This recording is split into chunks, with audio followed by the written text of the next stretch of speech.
ദിനവൃത്താന്തം 23 അധ്യായം 1 മുതലുള്ള വാക്യങ്ങൾ. ദാവീദ് വയോധികനും കാലസമ്പൂർണനുമായപ്പോൾ തന്റെ മകനായ ശലോമോനെ ഇസ്രയേലിന് രാജാവാക്കി. അവൻ ഇസ്രയേലിന്റെ പ്രഭുക്കന്മാരെയും പുരോഹിതന്മാരെയും ലേവ്യരെയും എല്ലാം കൂട്ടിവരുത്തി. ലേവ്യരിൽ 30 വയസ്സ് മുതൽ മേലോട്ടുള്ളവരെ എണ്ണി. ആളെണ്ണം പേരുപേരായി അവർ 38,000 ആയിരുന്നു.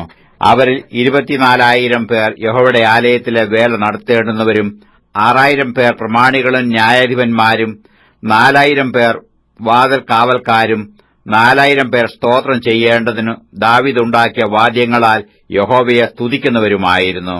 ദാവീദ് അവരെ ലേവി പുത്രന്മാരായ ഗേർശോൻ, കെഹാത്ത്, മെരാരി എന്നീ ക്രമപ്രകാരം കൂറുകളായി വിഭാഗിച്ചു. ഗേർശോന്യർ ലദ്ദാൻ, ശിമെയി.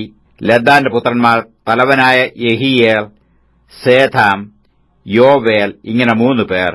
ശിമെയിയുടെ പുത്രന്മാർ ശെലോമീത്ത്, ഹസിയേൽ, ഹാരാൻ ഇങ്ങനെ 3 പേർ. ഇവർ ലദ്ദാന്റെ പിതൃഭവനങ്ങൾക്ക് തലവാന്മാർ ആയിരുന്നു. ശിമെയിയുടെ പുത്രന്മാർ യഹത്ത്, സീന, യെയൂഷ്, ബെരിയാം. ഈ 4 പേർ ശിമെയിയുടെ പുത്രന്മാർ. യഹത്ത് തലവനും സീന രണ്ടാമനുമായിരുന്നു. യെയൂശിനും ബെരിയയ്ക്കും അധികം പുത്രന്മാർ ഇല്ലാതിരുന്നതുകൊണ്ട് അവർ ഏക പിതൃഭവനമായി എണ്ണപ്പെട്ടിരുന്നു. കെഹാത്തിന്റെ പുത്രന്മാർ അമ്രാം, ഇസ്ഹാർ, ഹെബ്രോൻ, ഉസിയേൽ ഇങ്ങനെ 4 പേർ. അമ്രാമിന്റെ പുത്രന്മാർ അഹരോൻ, മോശെ. അഹരോനും പുത്രന്മാരും അതിവിശുദ്ധ വസ്തുക്കളെ ശുദ്ധീകരിപ്പാനും യഹോവയുടെ സന്നിധിയിൽ ധൂപം കാട്ടുവാനും അവന് ശുശ്രൂഷ ചെയ്യുവാനും എപ്പോഴും അവന്റെ നാമത്തിൽ അനുഗ്രഹിപ്പാനും സദാകാലത്തേക്കും വേർതിരിക്കപ്പെട്ടിരുന്നു. ദൈവപുരുഷനായ മോശയുടെ പുത്രന്മാരെയോ ലേവി ഗോത്രത്തിൽ എണ്ണിയിരുന്നു. മോശയുടെ പുത്രന്മാർ ഗേർശോം, എലിയേസർ. ഗേർശോമിന്റെ പുത്രന്മാരിൽ ശെബുവേൽ തലവനായിരുന്നു. എലിയേസറിന്റെ പുത്രന്മാർ രഹബ്യാവ് തലവൻ. എലിയേസറിനു വേറെ പുത്രന്മാർ ഉണ്ടായിരുന്നില്ല, എങ്കിലും രഹബ്യാവിന് വളരെ പുത്രന്മാർ ഉണ്ടായിരുന്നു. ഇസ്ഹാറിന്റെ പുത്രന്മാരിൽ ശെലോമീത്ത് തലവൻ. ഹെബ്രോന്റെ പുത്രന്മാരിൽ ഏരിയാവ് തലവനും അമര്യാവ് രണ്ടാമനും യഹസിയേൽ മൂന്നാമനും യെകമെയാം നാലാമനുമായിരുന്നു. ഉസിയേലിന്റെ പുത്രന്മാരിൽ മീഖ തലവനും ഇഷിയാവ് രണ്ടാമനുമായിരുന്നു. മെരാരിയുടെ പുത്രന്മാർ മഹ്ലി, മൂശി. മഹ്ലിയുടെ പുത്രന്മാർ എലെയാസാർ, കീശ്. എലെയാസാർ മരിച്ചു, അവന് പുത്രിമാരല്ലാതെ പുത്രന്മാർ ഉണ്ടായിരുന്നില്ല. കീശിന്റെ പുത്രന്മാരായ അവരുടെ സഹോദരന്മാർ അവരെ വിവാഹം ചെയ്തു.